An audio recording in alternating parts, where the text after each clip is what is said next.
할렐루야. 네, 오늘도 주님 앞에 나오신 여러분들 사랑합니다. 오늘도 우리가 입술로, 마음으로, 찬양으로 주님 앞에 나아가겠습니다.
우리 함께 사도신경으로 신앙 고백하겠습니다.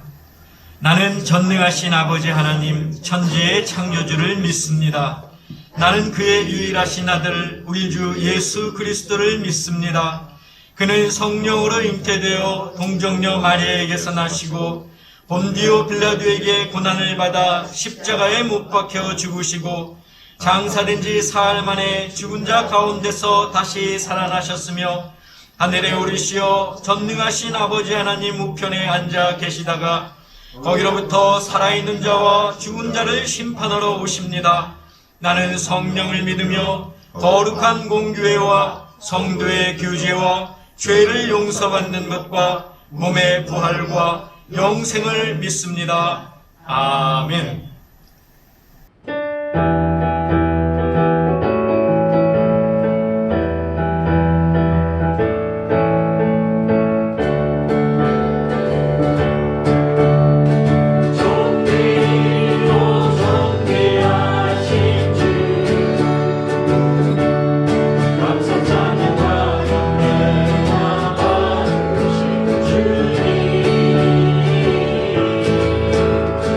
존귀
오늘 우리에게 주시는 하나님의 말씀은 구약에 있는 열왕기상 17장 1절에서 7절까지입니다. 제가 봉독하겠습니다. 길르앗에 우거하는 자 중에 디셉 사람 엘리야가 아합에게 말하되 내가 섬기는 이스라엘의 하나님 여호와께서 살아계심을 두고 맹세하노니 내 말이 없으면 수년 동안 비도 이슬도 있지 아니하리라 하니라. 여호와의 말씀이 엘리야에게 임하여 이르시되 너는 여기서 떠나 동쪽으로 가서 요단 앞 그릿 시냇가에 숨고 그 시냇물을 마시라. 내가 까마귀들에게 명령하여 거기서 너를 먹이게 하리라. 그가 여호와의 말씀과 같이 하여 곧 가서 요단 앞 그릿 시냇가에 머물매 까마귀들이 아침에도 떡과 고기를 저녁에도 떡과 고기를 가져왔고 그가 시냇물을 마셨으나 땅에 비가 내리지 아니하므로 얼마 후에 그 시내가 마르니라. 아멘. 기도하겠습니다. 사랑의 아버지 하나님 감사합니다. 오늘도 저희들을 부르셔서 주님 앞에 서게 하시고 이 시간 또 말씀을 들을 수 있는 좋은 시간을 저에게 더하여 주신 것 감사합니다. 오늘도 말씀을 듣고 그 말씀에 은혜 받게 하시고 하나님의 음성을 듣게 하시며 오늘도 우리가 말씀에 순종하는 삶을 누리는 저희들 되게 하여 주시옵소서. 예수 그리스도의 이름으로 기도하옵나이다. 아멘. 네, 사랑하는 성도 여러분, 지난 한 주간도 주님의 말씀 기억하시고 또 묵상하시고 주님의 말씀에 따라 살려고 노력하셨습니까? 우리에게 주어진 그런 삶에 항상 우리의 그 하나님의 말씀이 모든 일에 우선이 됨을 여러분들 기억하시고 그 말씀 가운데 순종하며 살아가는 저와 여러분들 되시기를 부탁을 드립니다. 자, 지난주에 말씀 잠깐 뒤돌아보겠습니다. 지난주에는 오므리 왕조에 대해서 제가 말씀을 드렸는데 이 오므리는 5년간의 내전 끝에 북이스라엘의 왕이 되었습니다. 하지만 그 이전에 있었던 왕들하고 전혀 다를 바가 없었죠. 그전 왕들이 우상을 섬겼던 것처럼 이 오므리도 우상을 섬기면서 여호와 하나님 보시기에 악을 행했습니다. 근데 이 오므리가 죽고 그의 아들 아합이 왕이 되었는데 아합은 이전의 모든 왕보다도 악하기가 그지 없었습니다. 느밧의 아들 여로보암의 죄를 따라 행하는 것, 이것을 가볍게 여길 정도였습니다. 자, 아합은 또 시돈 왕 엣발의 딸인 이세벨과 결혼했고 그들이 믿는 바알을 섬겨 예배했으며 사마리아에 건축한 이 바알의 신전 안에 바알을 위해서 제단을 쌓았고 또 아세라 상을 만들기까지 했습니다. 그의 이런 행동은 하나님 보시기에 더욱 하나님을 노하시게 만들었습니다. 자, 열왕기 사가는 이런 아합의 죄를 지적하면서 베델 사람 히엘의 이야기를 그 뒤에 기록하고 있습니다. 자, 히엘은 하나님이 금하신 여리고성을 다시 건축함으로 해서 맏아들과 막내 아들을 잃게 됩니다. 일전에 여호수아를 통해서 하신 하나님의 말씀을 이 히엘이 무시했기 때문입니다. 자, 열왕기 사가가 오므리와 아합의 죄를 지적하면서 히엘의 이야기를 기록한 이유는 하나님의 말씀에 불순종한 것이 결국 어떤 결과를 가져오는지 보여주기 위해서입니다. 즉 여호수아의 경고를 무시했던 히엘이 두 아들을 잃었던 것처럼 하나님의 말씀을 무시한 이 아합에게 하나님의 심판이 임할 것이라는 그런 미래의 암시라고 하는 거죠. 자, 우리는 성경에 기록된 하나님의 명령, 지시 이것을 보면서 때론 하나님은 너무 강압적인 분으로 오해할 때가 많이 있습니다. 하지만 하나님은 충분히 그럴 만한 위치에 계신 분입니다. 왜냐하면 하나님은 만물의 주인이시기 때문입니다. 자, 그러나 하나님의 명령이나 지시는 주인이 종에게 시키듯 말하는 그런 명령이 아니라고 말씀을 드렸죠. 우리를 제한하고 규제하기 위한 명령이 아니라는 것입니다. 하나님은 우리를 사랑하시기 때문에 그분이 하시는 말씀은 우리를 살리는 말씀, 우리를 생명으로 인도하는 말씀입니다. 하나님은 당신이 세우신 공의로 당신의 나라를 다스리시고 또 마지막 때에 가서는 그 공의로 세상을 심판하실 것입니다. 그 심판에서 우리를 건지시는 것이 바로 하나님의 말씀임을 여러분들이 기억하셔서 기쁨과 감사함으로 하나님의 말씀을 지켜야 한다라는 그런 내용으로 제가 지난주에 말씀을 드렸습니다. 자, 오늘 본문은 한 사람을 소개하고 있습니다. 그리고 하나님은 그 사람에게 또 지시를 하십니다. 명령을 하시는 거죠. 그 사람은 바로 우리가 잘 알고 있는 엘리야입니다. 하나님의 말씀, 명령, 지시가 우리를 살리기 위한 것이라는 것을 우리가 지난주에 말씀에서 들었던 것처럼 엘리야를 향한 하나님의 말씀, 명령, 이것은 엘리야를 살리기 위한 것입니다. 우리 오늘 본문 1절을 같이 보겠습니다. 길르앗에 우거하는 자 중에 디셉 사람 엘리야가 아합에게 말하되 내가 섬기는 이스라엘의 하나님 여호와께서 살아계심을 두고 맹세하노니 내 말이 없으면 수년 동안 비도 이슬도 있지 아니하리라 하니라. 자, 지금 1절 말씀을 보면 엘리야는 누구 앞에 서 있냐? 아합 왕 앞에 서 있습니다. 그리고 하나님께서 전하라 하신 말씀을 지금 엘리야가 아합에게 전달하고 있습니다.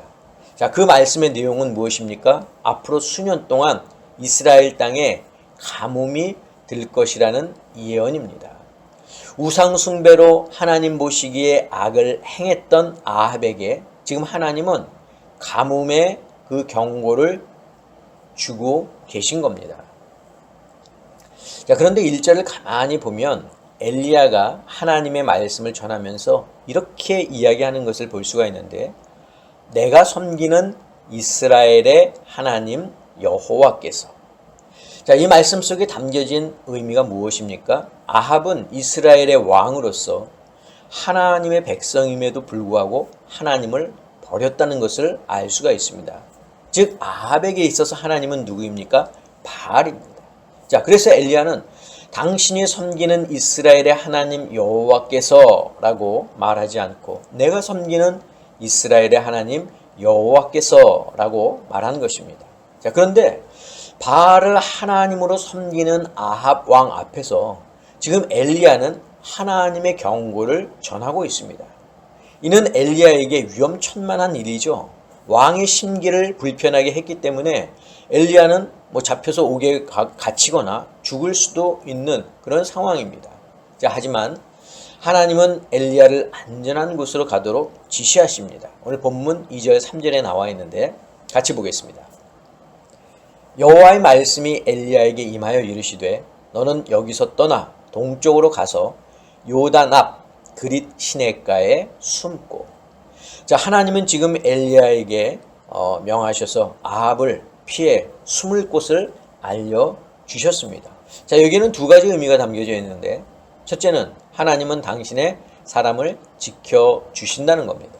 그리고 둘째는 엘리야가 앞으로 하나님의 일을 할 일이 아직 더 남아있다는 것이죠. 지금 이스라엘은 큰 위기에 직면해 있습니다. 하나님의 선택된 민족 이스라엘이 지금 둘로 남과 북으로 나뉘었죠. 나뉜 것도 문제지만 북이스라엘이 점점 하나님에게서 멀어지고 있다는 겁니다. 그 원인이 바로 우상 숭배 때문인데 이는 앞으로 남유다에도 큰 영향을 미치게 됩니다. 자, 그래서 하나님은 북이스라엘이 점점 멀어지는 것을 막기 위해 엘리야를 아합에게 보내셨고 가뭄의 이 예언을 통해서 하나님의 뜻을 전달한 것입니다. 자, 하나님의 말씀을 아합에게 전한 이 엘리야는 말씀에 따라서 요단 앞 그릿 시냇가에 숨었습니다. 그런 엘리야를 위해서 하나님은 까마귀들을 시켜서 아침 저녁으로 음식을 공급해 주셨습니다. 엘리야는 하나님께서 공급해 주는 그런 음식 그리고 그릿 시냇가에 물을 마시며 숨어 지냈지만 가뭄이 더 심해져서 결국 시내가 말라 버렸습니다. 자, 우리는 오늘 이 본문의 이야기를 들으면서 두 가지를 생각해 볼 수 있는데 첫째는 아합은 북이스라엘의 왕들 중에서 가장 악한 왕인데 왜 하나님은 그를 심판하지 않으시고 기회를 주시는 것일까 하는 겁니다. 자, 오늘 본문에서 보면 하나님은 엘리야 선지자를 아합에게 보내 심판을 예언하지 않으십니다. 네가 곧 죽게 될 것이다. 너가 심판받을 것이다. 이렇게 말하지 않죠. 가뭄을 예언하게 하셔요. 하나님이 다시 엘리야를 통해서 말씀하시기 전까지 이 땅의 가뭄이 계속될 것이라는 경고의 말씀이었습니다. 열왕기상 18장에 보면 이 가뭄은 3년 6개월 동안 계속되는데 왜 하나님은 이 아합 왕에게 기회를 주시는 것일까라는 거죠. 한마디로 하나님은 기다리시겠다라는 겁니다. 이 아합이 자기의 죄를 회개하고 하나님께로 돌아오시기를 하나님은 기다리시겠다는 거예요. 심판에 대한 이 기다림, 이것은 어디에 기인합니까? 하나님의 사랑에 기인합니다. 아무리 죄인이라 할지라도 하나님은 그들을 어떻게 하십니까? 사랑하셔요. 죄인들이 심판받기를 원하지 않으십니다. 그래서 그들에게 회개할 기회를 주시는 겁니다. 죄인들이 회개하고 하나님 앞으로 돌아올 것을 하나님은 원하고 계신다는 거죠. 우리는 지금을 은혜의 시대라고 이야기합니다. 다른 것이 은혜가 아닙니다. 시대가 악하고 타락했음에도 불구하고 하나님이 이 세상의 심판을 유보하신다는 것, 그것은 하나님이 기다리시겠다는 거죠. 이게 곧 하나님의 은혜라는 겁니다. 자, 그러나 그 기다림이 얼마가 될런지 우리는 알 수가 없습니다. 그것은 전적으로 하나님의 소관이기 때문입니다. 자, 사랑하는 성도 여러분, 하나님이 참고 기다리시는 은혜의 시대에 우리 성도들이 할 일이 있습니다. 그것은 아직도 세상에서 방황하는, 아직도 예수를 믿지 않는, 그것이 죄인 줄 모르는 심령들에게 복음을 전하고 전도하는 것입니다. 저는 우리 아름다운 교회 성도 여러분들이 이 시대를 전도와 선교를 위해서 기도하고 참여하고 헌신하는 하나님의 귀한 성도들이 되시기를 주님의 이름으로 축원합니다. 자, 둘째로 오늘 본문의 이야기를 들으면서 우리가 생각해 볼 것은 정작 하나님께 죄를 범한 사람은 아합인데 왜 고난은 하나님의 말씀을 지키고 순종하는 엘리야도 함께 받아야 하느냐 하는 것입니다. 자, 아합이 하나님 앞에 죄를 범하고 악을 행했으면 아합만 고난을 받게 하시면 될 텐데 왜 엘리야까지 가뭄과 또 아합에게 쫓기는 그런 어려움을 겪어야 하느냐 하는 겁니다. 솔직히 이 부분은 우리가 이해할 수 없는 부분입니다. 하나님께서 아합에게 개인적으로 질병이나 장애 같은 것을 그런 어려움을 주셨다면 좋았을 텐데 하는 생각이 우리에게 있을 수 있겠지만 하나님은 이스라엘 전역에 가뭄이라고 하는 방법을 선택하셔서 하나님을 믿고 따르는 자들에게도 똑같은 그런 고난을 주셨습니다.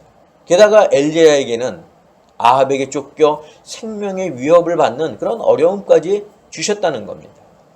자, 우리는 이 부분을 우리가 이해할 수 없다고 하나님을 원망해서는 안 됩니다. 하나님은 우리가 이해할 수 없는 분이십니다. 하나님은 우리가 상상하는 것 이상으로 놀라운 일을 행하시는 분입니다. 단지 우리가 말씀으로 위안을 받을 수 있는 것은 사도 바울이 고린도전서 3장 10절에서 한 말씀인데 같이 보겠습니다.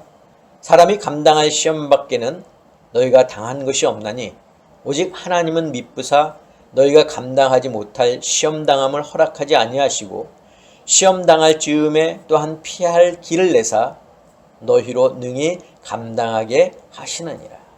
자, 시험뿐만이 아니죠. 고난도 마찬가지입니다. 우리가 고난을 받을 때 하나님은 그 고난을 피할 그러한 길을 우리에게 알려주신다는 겁니다. 오늘 본문을 보면 하나님은 아합을 피해 숨을 수 있도록 엘리야에게 미리 거처를 알려주지 않으셨습니까? 그리고 까마귀를 통해서 매일 먹을 양식을 준비해 주셨습니다. 열왕기상 18장에서는 엘리야와 바알의 선지자들이 갈멜산에서 대결을 벌일 때 살아계신 하나님께서 누구의 편이 되셨습니까? 엘리야의 편이 돼서 승리케 하지 않으셨습니까? 하나님이 주시는 고난은 아합 같은 죄인에게는 고난과 어려움이지만 엘리야와 같은 하나님의 백성에게는 하나님의 능력을 체험하는 기회가 된다는 겁니다.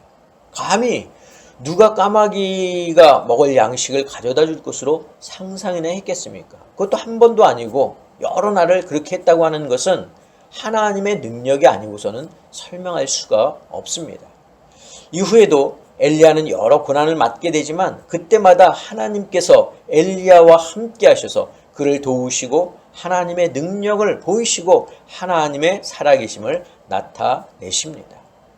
사랑하는 성도 여러분, 이 시대에 성도들이 믿음을 지키며 살아가는 것이 쉽지는 않겠지만 죄인에게 주시는 경고의 어려움을 성도들이 함께 겪어야 하겠지만 불의를 보면서도 그들을 품으시는 하나님의 기다림을 생각하면서 오늘도 앞으로도 남은 나의 인생 동안 하나님이 주신 은혜의 시대를 순종과 또 전도와 선교에 매진하며 나아가는 귀한 성도들이 되시기를 주님의 이름으로 간절히 축원합니다. 기도하겠습니다. 사랑의 아버지 하나님, 하나님의 말씀을 순종하는 자들에게도 세상의 죄인들에게 주신 그런 어려움을 함께 경험하게 하시지만 우리에게 그 고난과 어려움은 고난 그 자체가 아니라 하나님의 능력을 체험할 수 있는 귀한 기회임을 또한 엘리야 선지자를 통해서 듣게 하시니 감사합니다. 우리가 이 세상 살아갈 때 받는 여러 가지 어려움이 있겠지만 또 우리가 이해하지 못하고 납득하지 못하는 일들이 있겠지만 그 속에 숨겨진 하나님의 놀라우신 일들을 우리가 기억하면서 오늘도 순종함으로 또 전도와 선교에 앞장서며 나아가는 저희들 모두가 되게 하여 주시옵소서. 이제는 우리 주 예수 그리스도의 은혜와 하나님의 그 크신 사랑하심과 성령님의 역사하심이 오늘 말씀을 듣고 그 말씀에 따라 살 것을 다짐하고 또 결단하는 사랑하는 당신의 성도들 머리 위에, 저희들의 가정 위에, 건강 위에, 자녀들 위에, 직장과 사업과 일터 위에 지금부터 영원까지 함께하옵시기를 간절히 축원하옵나이다. 아멘.